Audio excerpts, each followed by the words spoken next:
Buenos días, hermanos. Que Dios les bendiga. Es un gran gozo estar juntos otra vez en el día del Señor para adorar a Cristo. Estoy aquí en el templo de nuestra iglesia, anhelando nuevamente estar juntos. Recuerda que el próximo domingo 6 de diciembre, otra vez, vamos a reiniciar los cultos presenciales. Vamos a orar ahora que Dios nos dirija para este culto de adoración a Él. Oremos, por favor. Padre nuestro, gracias te damos, Señor, por este gran privilegio que tú nos das para adorar tu nombre, para escuchar tu palabra. Señor, te pedimos que tu Espíritu Santo nos ayude a estar involucrados, estar activos en la adoración a ti, cantando, dando nuestras ofrendas, escuchando con atención, tal vez tomando apuntes también, que podamos participar, Señor, en la adoración a ti, en espíritu y en verdad. Guíanos ahora, te lo pedimos en el nombre de Jesús. Amén. Buenos días, hermanos. Estamos nuevamente reunidos por esta plataforma, agradecidos a Dios porque nos da la oportunidad de tener este tiempo para hacerlo todos juntos. Gracias a Dios porque podemos dirigirnos a Él también por medio de las alabanzas y cánticos a su nombre. Y quisiera compartir con ustedes una porción en la Biblia que está en el libro de los Salmos, el capítulo 92, que dice: bueno es alabarte, oh Jehová, y cantar salmos a tu nombre, oh Altísimo, anunciar por la mañana tu misericordia y tu fidelidad cada noche, en el decacordio y en el salterio, en tono suave con el arpa, por cuanto me has alegrado, oh Jehová, con tus obras, en las obras de tus manos me gozo. Tenemos este tiempo para alabar a nuestro Señor y vamos a hacerlo con los himnos que entonaremos a continuación. Que sea nuestro Dios glorificado con nuestras alabanzas.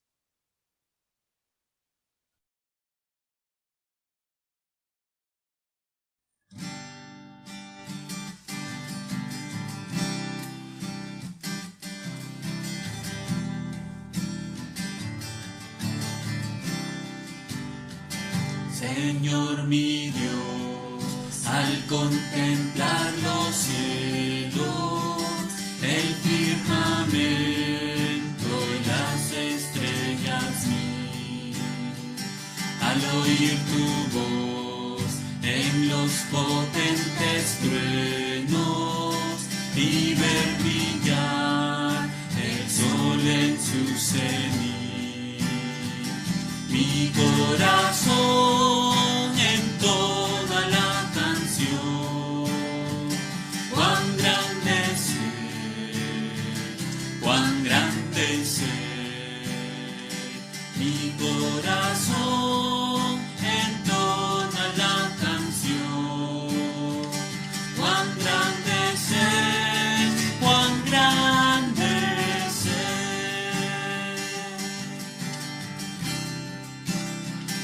Al recorrer los montes y los valles y ver las bellas flores al pasar, al escuchar el canto de las aves y el murmurar del claro manantial, mi corazón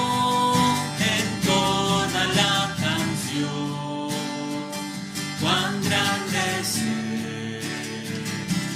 grande es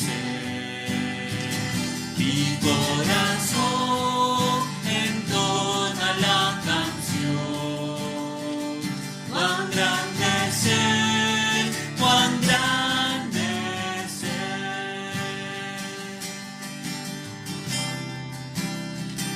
Cuando recuerdo del amor divino que desde el cielo al Salvador envió, aquel Jesús que por salvarme vino y en una cruz sufrió por mí, murió. Mi corazón entona la canción.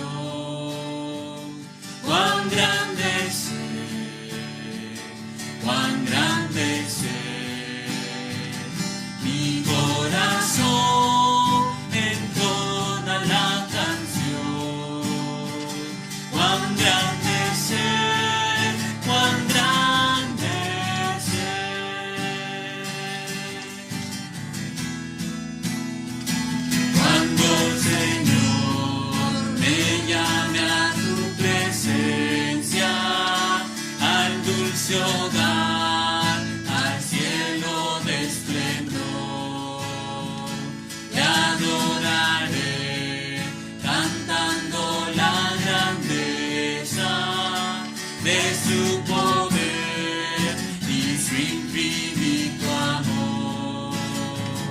Mi corazón entona la canción, cuán grande es Él, cuán grande es Él. Mi corazón entona la canción, cuán grande es Él, cuán grande es Él. Mi corazón entona la canción, cuán grande es Él, cuán grande es Él. Mi corazón entona la canción, cuán grande es Él, cuán grande es Él, cuán grande es Él, cuán grande es Él.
Buenos días, hermanos. Vamos a dar lectura a la palabra de Dios.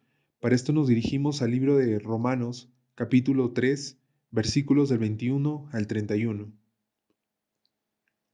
Romanos 3, versículos del 21 al 31.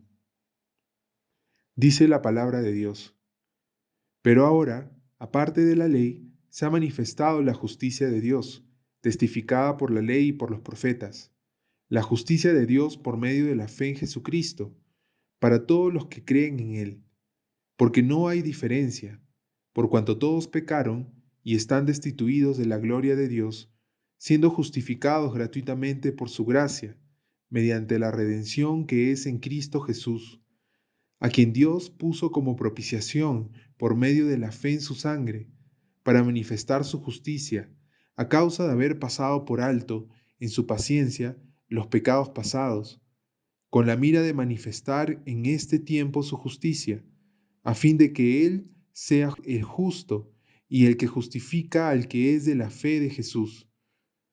¿Dónde, pues, está la jactancia? Queda excluida. ¿Por cuál ley? ¿Por la de las obras? No, sino por la ley de la fe. Concluimos, pues, que el hombre es justificado por fe sin las obras de la ley. ¿Es Dios solamente Dios de los judíos? ¿No es también Dios de los gentiles? Ciertamente, también de los gentiles. Porque Dios es uno, y Él justificará por la fe a los de la circuncisión, y por medio de la fe a los de la incircuncisión.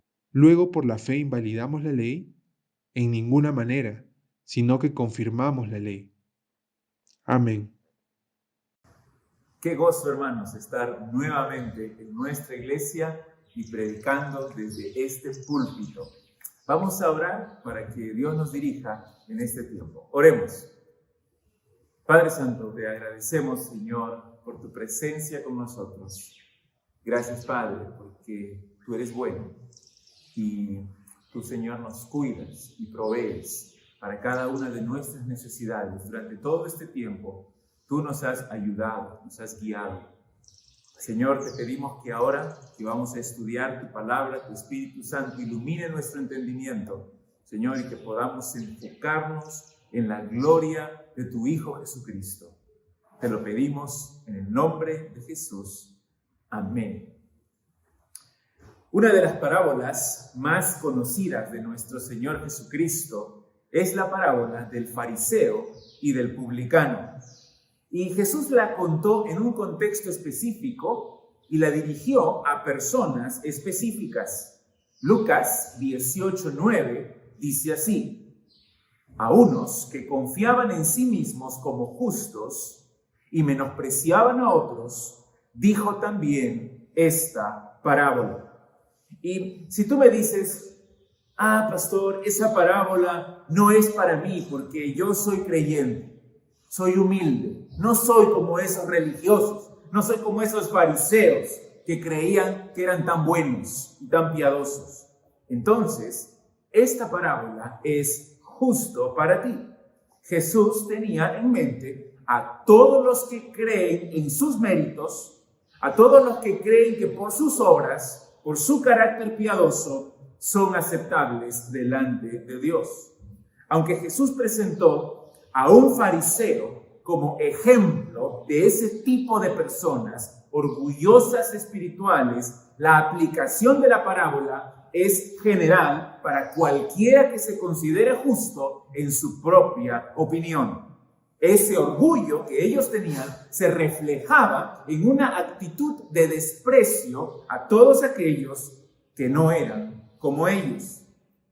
Estos fariseos representan a las personas de todas las épocas que se han adherido a un sistema de obras para alcanzar la salvación, pensando que haciendo méritos y por su propio esfuerzo pueden agradar a Dios. Son todos aquellos que son lo suficientemente buenos para entrar en el cielo por sí mismos, o eso es lo que ellos creen. Esta es la mentira dominante y más común en nuestro mundo, una mentira que condena al infierno a todos aquellos que la creen. Tú sabes cómo va la parábola. El fariseo oraba consigo mismo, alabándose por todas las cosas buenas que hacía. Él no era inmoral, no era un ladrón, no era injusto. Ayunaba 2 veces a la semana, daba sus diezmos puntualmente. En cambio, el publicano estaba lejos, ni siquiera se atrevía a levantar los ojos y se golpeaba el pecho diciendo: Dios, sé propicio a mí, que soy pecador. Jesús terminó la parábola de forma sorprendente con estas palabras: os digo que el publicano descendió a su casa justificado en vez del otro. Muy claro en su enseñanza nuestro Señor Jesús. Hay 2 formas de acercarse a Dios para alcanzar la salvación. Por un lado está el camino del mérito, el camino del esfuerzo humano. Y por otro lado, el camino del arrepentimiento y de la fe en Cristo. Y es exactamente la misma verdad que tenemos aquí en el texto que nos toca hoy en Romanos capítulo 10. En Romanos, el capítulo 9, Pablo ha proclamado la verdad de la soberanía de Dios en la salvación y en la condenación del ser humano. Dios ha decidido incluir a los gentiles en su pueblo y también ha decidido salvar de Israel a un remanente para sí mismo. Él es soberano. No depende del que quiere ni del que corre, sino de Dios que llama, Dios que tiene misericordia. Pablo dice en la parte final del capítulo 9, veámoslo ahora desde otra perspectiva. Hemos hablado de la soberanía de Dios, pero ahora veámoslo desde la perspectiva de la responsabilidad del ser humano. Los gentiles han alcanzado la justicia de Dios en Cristo Jesús por medio de su fe en Cristo, mientras que los judíos no la alcanzaron porque la buscaron por medio de su obediencia a la ley. Los judíos creyeron que cumpliendo las obras de la ley obtendrían la salvación, obtendrían la vida eterna, y en eso pusieron todo su esfuerzo, toda su diligencia, toda su dedicación. Se consideraban justos a sí mismos, se consideraban merecedores de la salvación de Dios, y por eso cuando apareció Cristo, no creyeron en Él. Pablo dice que tropezaron en Él, en la piedra de tropiezo que es nuestro Señor Jesús. Los judíos debieron haberse humillado delante de Cristo. Debieron haberse arrepentido de su orgullo espiritual, de su hipocresía, de su legalismo, pero persistieron en su dureza de corazón, confiaron en sus propias obras y mataron a su Mesías, a nuestro Señor Jesús. Esta es la verdad. Y Pablo la enseña en estos capítulos y lo hace por amor a sus compatriotas judíos. Él quería que ellos sean salvos, pero jamás podrán alcanzar la justicia de Dios si siguen confiando en sus propias obras, en su propia justicia. Tenían que, más bien, estimar todos sus logros y todas sus justicias como basura y confiar solamente en Cristo para su salvación. Y es lo mismo para cada ser humano en toda la historia. Es lo que debemos hacer, dejar de confiar en nuestra propia justicia y colocar nuestra fe en el Señor Jesucristo para la salvación. Ese es el propósito de este mensaje, de este texto que vamos a leer. Así que su palabra, con el poder del Espíritu Santo, produzca arrepentimiento y fe en Cristo para alcanzar la justicia de Dios en cada uno de nosotros. Vamos a leer Romanos, el capítulo 10. Romanos 10, versículos del 1 al 4. ¿Lo tienes ahí? Vamos a leer. Dice así: hermanos, ciertamente el anhelo de mi corazón y mi oración a Dios por Israel es para salvación. Porque yo les doy testimonio de que tienen celo de Dios, pero no conforme a ciencia. Porque ignorando la justicia de Dios y procurando establecer la suya propia, no se han sujetado a la justicia de Dios. Porque el fin de la ley es Cristo para justicia a todo aquel que cree. Quiero que veamos 3 puntos sencillos en este texto. En primer lugar, Pablo oraba por la salvación de los israelitas. Pablo oraba por la salvación de los israelitas.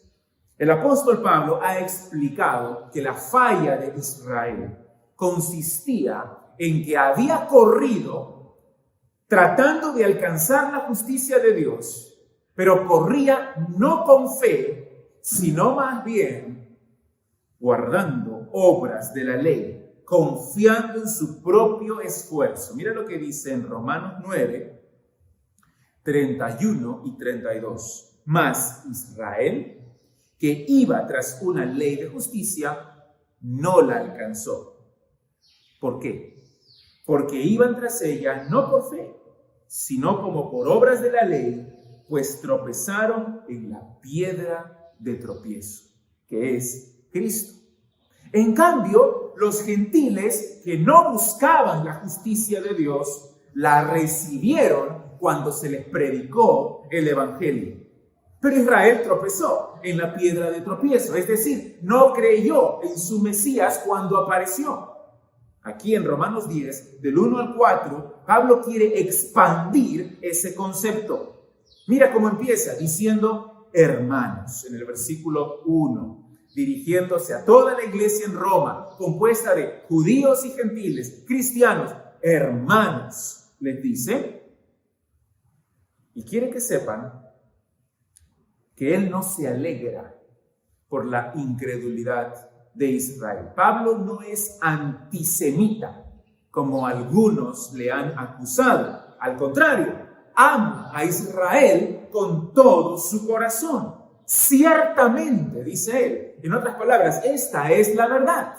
Ciertamente, el anhelo de mi corazón, el deseo más profundo en lo más íntimo de mi ser, que se expresa en una oración sincera a Dios, es por la salvación de Israel.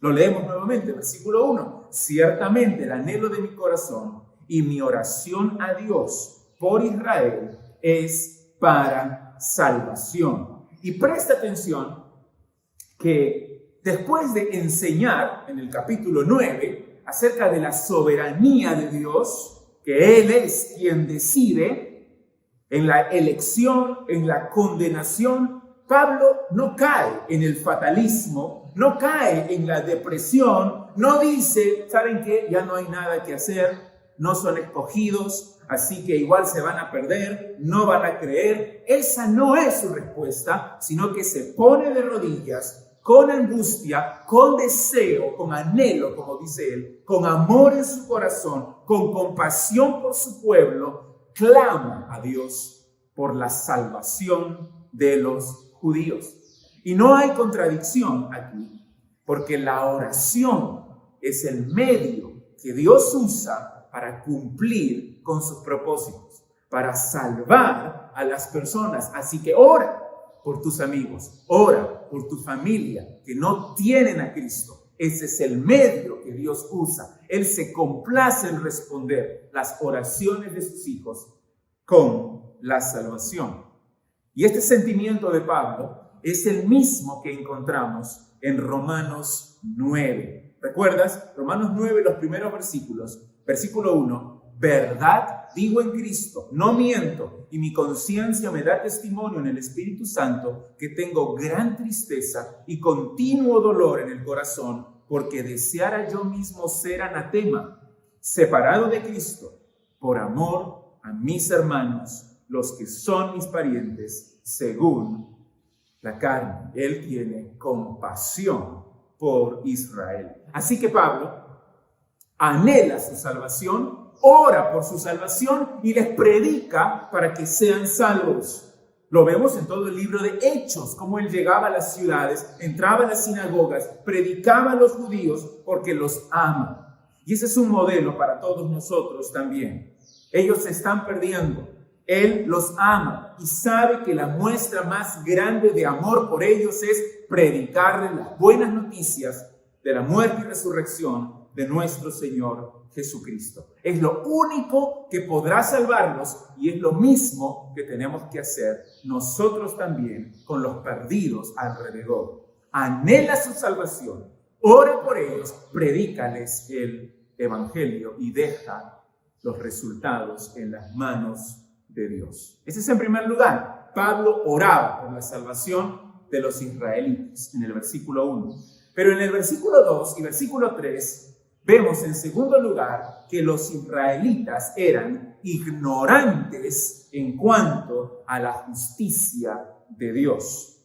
Lamentablemente, la razón por la que Israel se estaba perdiendo, la razón por la cual Pablo seguía orando por ellos, es que estaban mortalmente equivocados. Tenían celo de Dios, pero no según un conocimiento verdadero. Mira el versículo 2.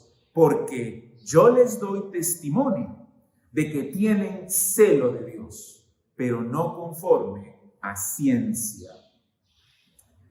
El celo de Dios, ¿qué cosa es? Es un intenso fervor por Dios que se expresa en obediencia a su ley. Lo digo nuevamente, es un intenso fervor por Dios que se expresa en obediencia a su ley. Hay un pasaje en el Antiguo Testamento, una historia sangrienta, intensa, en Números 25. Allí Dios elogia a Fines por su celo por la santidad de Yahvé. Fines, horrorizado por la inmoralidad, por la idolatría de los hombres israelitas que se juntaron con mujeres moabitas, se llenó de ira y atravesó con su lanza a un hombre israelita y a su amante madianita. Y Dios dice acerca de él en Números 25, 12 y 13. Escucha las palabras de Dios. He aquí, yo establezco mi pacto de paz con él, y tendrá él y su descendencia después de él el pacto del sacerdocio perpetuo, por cuantos tuvo celo por su Dios. Tuvo celo por su Dios. Y Pablo mismo, el apóstol Pablo, antes de convertirse en su vida anterior, en Filipenses capítulo 3, él dice que él era, en cuanto a celo, perseguidor de la iglesia. En otras palabras, él perseguía a cristianos, encarcelaba a los seguidores de Cristo, motivado por su celo, motivado por su fervor religioso. Él creía que ellos eran idólatras porque estaban adorando a un hombre crucificado. Y él no lo soportaba por ese intenso fervor que tenía por Dios. En Gálatas, capítulo 1, versículo 14, Pablo también dice así. Él dice que en el judaísmo aventajaba a muchos en Israel, siendo mucho más celoso de las tradiciones de los padres. Así eran muchos judíos, así eran los fariseos, así eran muchos de los compatriotas de Pablo. Y él reconoce la autenticidad de ese celo, de esa devoción, de ese fervor que tenían por Dios los judíos. El problema de Israel es que ese celo no estaba guiado por la verdad de Dios. Dice aquí, en el versículo 2, que era un celo que no era conforme a ciencia. Ahora, no te confundas con esa palabra. Ciencia simplemente significa conocimiento. En pocas palabras, tenían celo, pero eran ignorantes. No tenían conocimiento. Así como Saulo, antes de convertirse a Cristo, los judíos no reconocían el plan de Dios en Cristo Jesús, no comprendían las escrituras del Antiguo Testamento como cumplidas en Cristo, y en su dureza de corazón ignoraron a su Mesías, ignoraron la verdad del Evangelio de Jesucristo cuando la escucharon, y más bien para ellos fue una piedra de tropiezo, y persistieron en sus obras, en sus méritos, para tratar de alcanzar la salvación. El versículo 3 nos explica en qué consistía esa falta de conocimiento. ¿Por qué Pablo dice que eran ignorantes? Observa ahí la importante palabra ¿por qué? Al inicio del versículo 3. Está dando la razón. Pablo, ¿qué significa que tienen fervor por Dios, pero no conforme al conocimiento de Dios? ¿Por qué dices que eran ignorantes? Y él responde diciendo así en el versículo 3. Porque ignorando la justicia de Dios y procurando establecer la suya propia, no se han sujetado a la justicia de Dios. Hay tres acciones relacionadas, dice Pablo. En primer lugar, ignoraron la justicia de Dios. Y conviene que lo repitamos otra vez. No me canso de hacerlo porque es un concepto tan importante. ¿Qué es la justicia de Dios? Generalmente pensamos en el atributo de Dios, en esa característica de Dios, que lo hace castigar al mal y recompensar al bueno. Dios es justo. Pero en Romanos no es lo que eso significa en la mayoría de las veces. Más bien, en esta carta, en este libro, es una frase clave que nos indica esa justicia perfecta que necesitamos tú y yo para entrar en el reino de Dios.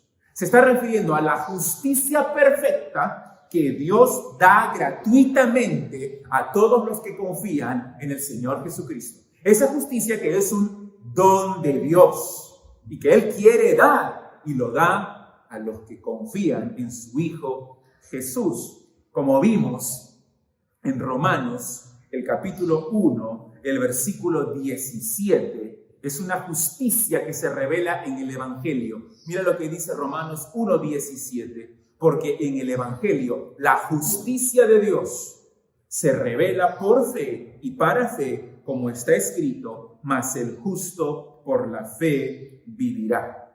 Dios ha actuado de forma decisiva en la historia humana, enviando a Cristo para que muera por el pecado de la humanidad, para que sea sacrificado. Dios lo entrega por amor al mundo y solamente por medio de someternos a la revelación de la justicia de Dios en Cristo, podemos ser salvos. Puede Israel ser salvo y puede cualquier persona ser salva. En segundo lugar, ellos no solamente ignoraron la justicia de Dios, sino que, te dice el versículo 3, procuraron establecer su propia justicia.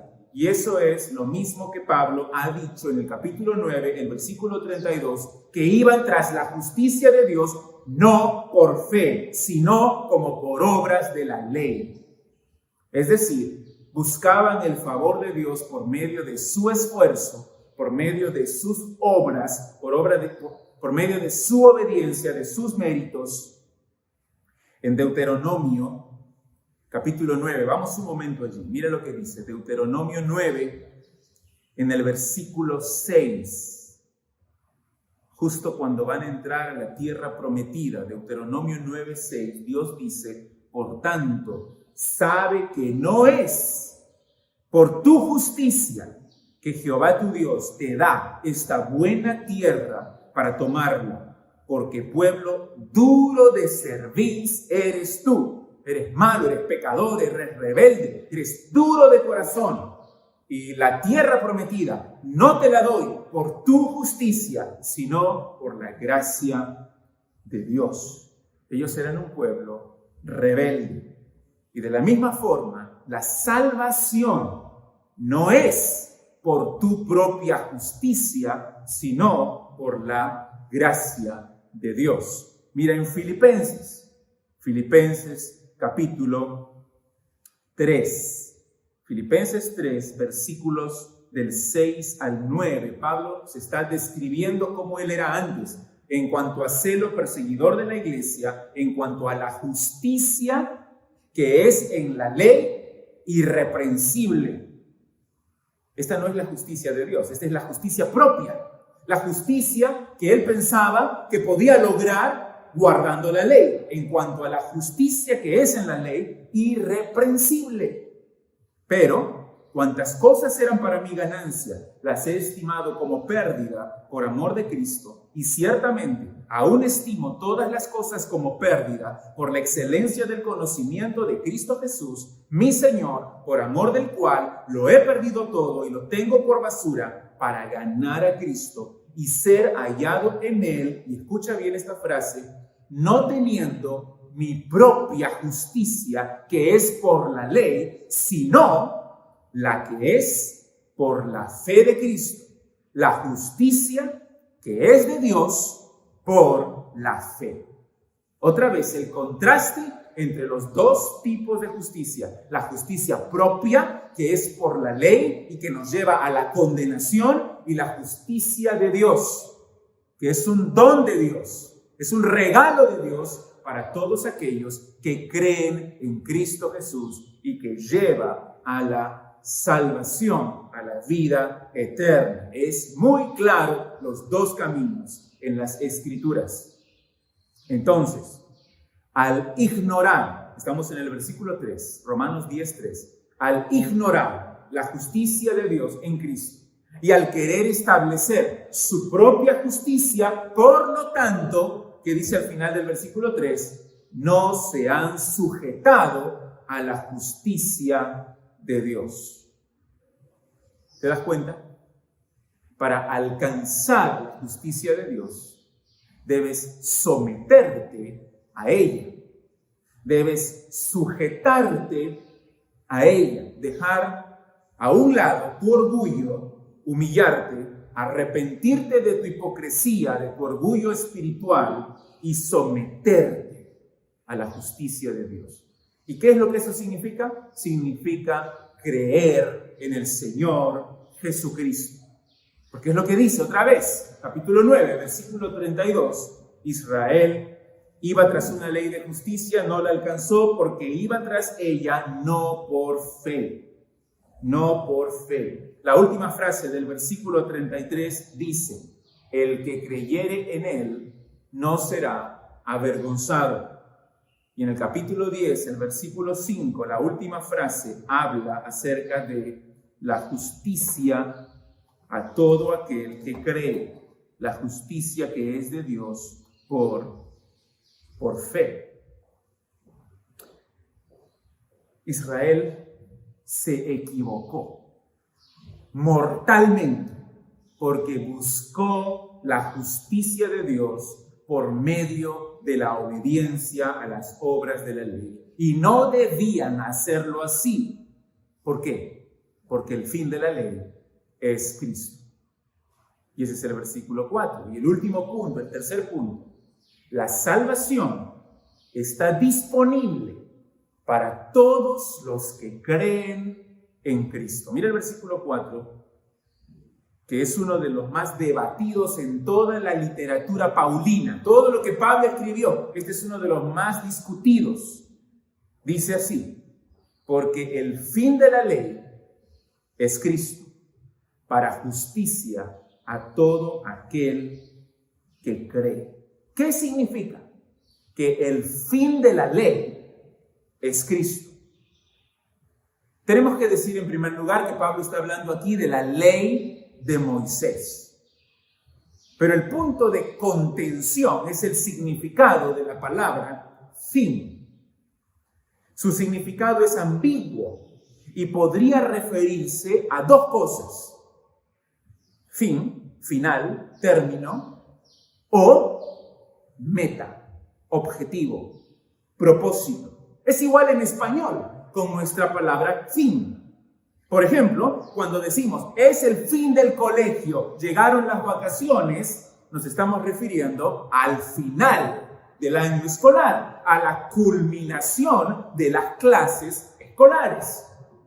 Pero también podríamos decir el fin de las misiones es la gloria de Dios.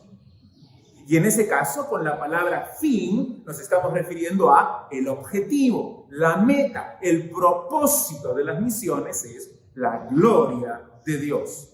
Entonces, ¿cuál es el significado aquí? Cuando dice que Cristo es el fin de la ley, ¿se refiere al término de la ley o se refiere a que Cristo es el objetivo de la ley? Bueno, podría ser cualquiera de los dos. Si decimos que Cristo es el final, Él es la culminación de la ley, eso significaría que la época de autoridad de la ley de Moisés terminó cuando vino Jesús. Se acabó, caducó. Ya no estamos bajo la ley.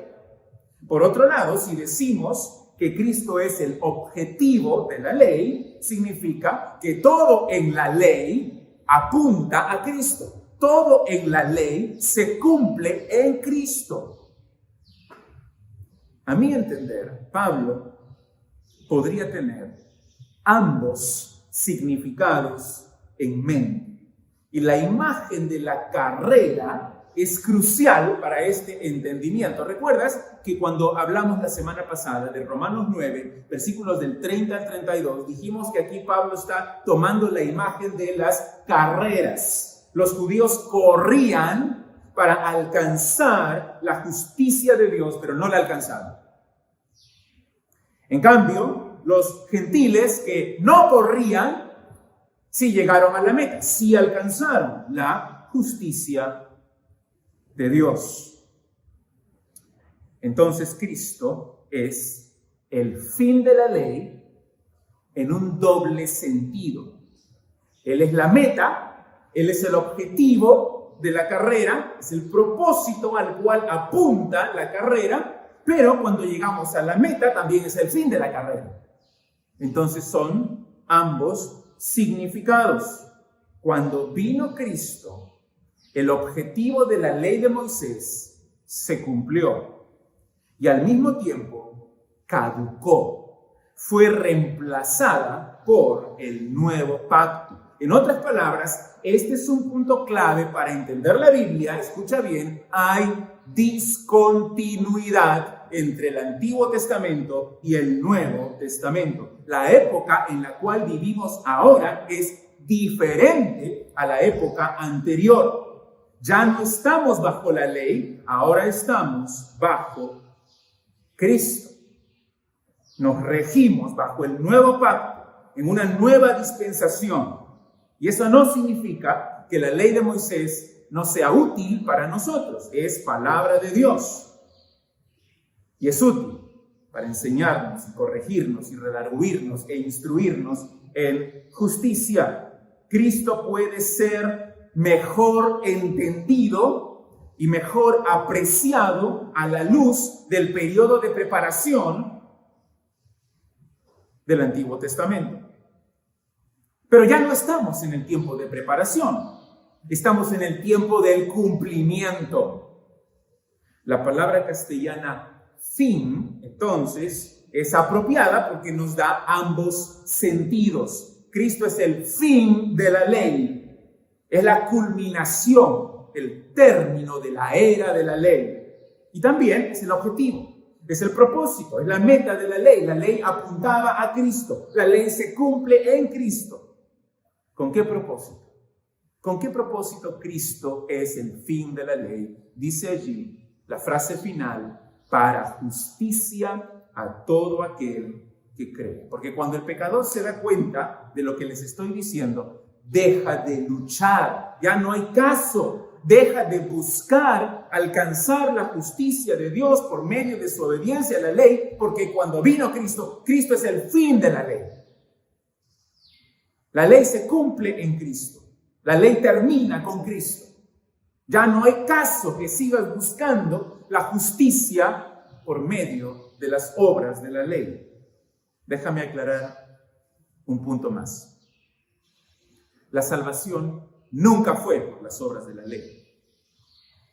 En el Antiguo Testamento los judíos no se salvaban obedeciendo la ley. Varios judíos en el Antiguo Testamento lo entendieron correctamente. La ley les mostraba su pecaminosidad y apuntaba a un Salvador futuro. Abraham, Moisés, David y muchos otros se arrepintieron delante de Dios, confiaron en Dios, en su provisión de redención.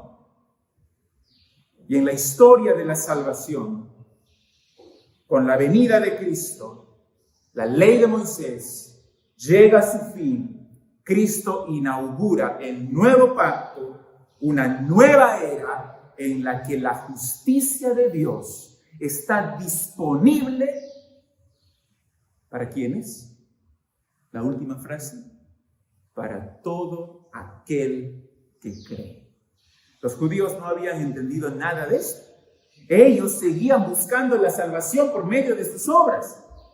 Como dice el versículo 3, ignoraron la justicia de Dios en Cristo. No creyeron en Cristo. Siguieron orgullosos. Persistieron en procurar su propia justicia. Se les predicó a Cristo, pero nada. Es una piedra de tropiezo para ellos. Pablo ora, Pablo clama a Dios que abran sus ojos para que vean la justicia de Dios en Cristo. Porque ahora está disponible para todos en esta nueva era, para judíos y para gentiles. Así que por favor, arrepiéntete, humíllate, cree, ya no te esfuerces más en la ley, ríndete, confía en Cristo Jesús. Y por eso Pablo, más abajo, en el versículo 9, dice, la palabra está cerca de ti. Mira, si tú confiesas con tu boca que Jesús es el Señor y crees en tu corazón que Jesús le levantó de los muertos, serás salvo. Pero el orgullo espiritual, el fervor sin conocimiento, el celo ignorante, la obediencia a Dios, pero sin un cambio de corazón, te lleva a la condenación. No caigas en el error de Israel. No pierdas la justicia de Dios que puede ser tuya solo por medio de la fe en el Salvador y Señor Jesucristo. No creas que el maquillaje de las buenas obras podrá impresionar a Dios en el día del juicio. Él conoce tu corazón.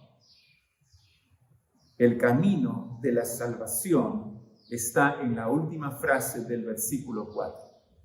El camino de salvación es justicia a todo aquel que cree. Justicia, vida eterna, perdón de pecados a todo aquel que cree. Así que confía en el Señor Jesucristo y serás salvo. Vamos a orar. Padre Santo, gracias te damos por tu palabra. Gracias, Señor, por este tiempo de estudiar la Biblia, de abrir este libro para escuchar tu voz. Señor, te rogamos que tu Espíritu Santo obre salvación en los que están escuchando. Que cada uno pueda autoexaminar sus vidas y ver si están en la fe de Cristo. Señor, te pido que todos los que están mirando dejen de confiar en sus obras, en sus méritos, en su esfuerzo humano, porque solamente les lleva a la condenación. Más bien, que doblen sus rodillas ante el Señor Jesucristo y confíen en Él para su salvación. Gracias, Padre, por este mensaje. Señor, te pedimos todo en el nombre de Jesús. Amén. Gracias, hermanos. Que Dios les bendiga. Gracias, pastor. Agradecemos a Dios por su palabra expuesta. Agradecemos porque Él habla a su iglesia, a su pueblo. Vamos a tener ahora un tiempo de oración como parte de nuestra adoración a Dios para que Él bendiga las ofrendas y los diezmos que traemos delante de Él. Oremos. Padre amado, Dios todopoderoso, te alabamos, oh Dios, por quien tú eres. Exaltamos tu nombre, Señor, por lo maravilloso que eres, por cómo has hecho tú las cosas, Señor. Te agradecemos, Padre, por habernos alcanzado a través de tu Hijo Jesucristo, por nuestra iglesia, Señor, por lo que tú has hecho en ella, por las personas que tú vas sumando en ella también, Señor, y porque podemos, Padre, acercarnos a ti en adoración, Señor, de diferentes maneras. Queremos, Padre, como parte de nuestra adoración, presentarte también nuestras ofrendas, diezmos, Señor, lo que traemos con corazón alegre. Queremos, Padre, que seas tú glorificado en todo y queremos adorarte con ello, que todo lo que demos, Padre, sea utilizado para la expansión de tu reino.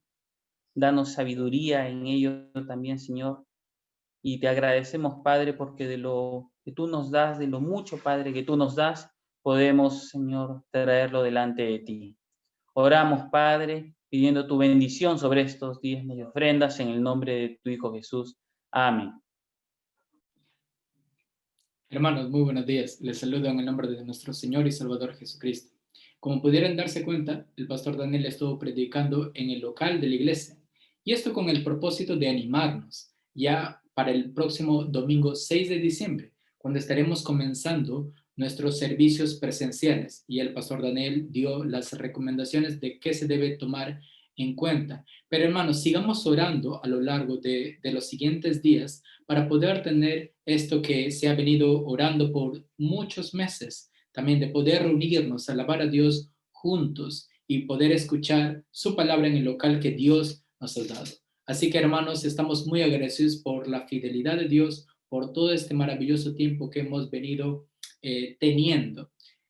Así que hermanos, de esta manera estaríamos terminando entonces el servicio de adoración. Y recordarles también que hoy a las 6 de la tarde nos estaremos reuniendo para estudiar el sermón que se ha expuesto ahora en la mañana, para poder repasar, para que por medio de preguntas nosotros podamos profundizar más en el conocimiento de las Escrituras. Así que hermanos, animémonos los unos a los otros, sigamos en constante oración. Y de esta manera estaríamos cerrando entonces el servicio de esta mañana, agradeciendo a Dios y esperando en su voluntad para lo que se viene el siguiente domingo. Oremos. Bendito Dios y Padre eterno, nosotros te agradecemos por este maravilloso tiempo de adoración, por cada actividad que se ha realizado con los cánticos, con las oraciones, con la exposición de tu palabra. Nosotros nos llenamos de gozo también al ver cómo tú has ido obrando a lo largo de todos estos meses. Padre, estamos muy animados también de poder comenzar el culto en el local de la iglesia. Ciertamente la transmisión va a seguir para aquellos que no pueden acercarse. Sin embargo, queremos, Padre, como iglesia tuya, también poder participar según la gracia que tenemos, de poder participar allí, de poder ver nuestro rostro, de poder disfrutar de esa maravillosa comunión y todos juntos escuchando tu palabra. Gracias, Padre, por todo lo que tú estás haciendo, por todo lo que tú estás orquestando y por cada hermano, Señor, que está trabajando también para que esto se realice. Gracias por tu iglesia, gracias por los hermanos y hermanas que están siempre permaneciendo fieles, siempre están siendo de instrumentos de ánimo también a todos nosotros. Gracias, Padre, por ese tiempo de adoración. Nosotros te alabamos y te bendecimos. En el nombre de Jesucristo, nuestro Señor y Salvador, lo hacemos. Amén. Hermanos, de esa manera entonces estaríamos terminando. Que Dios les bendiga. Muy buenos días.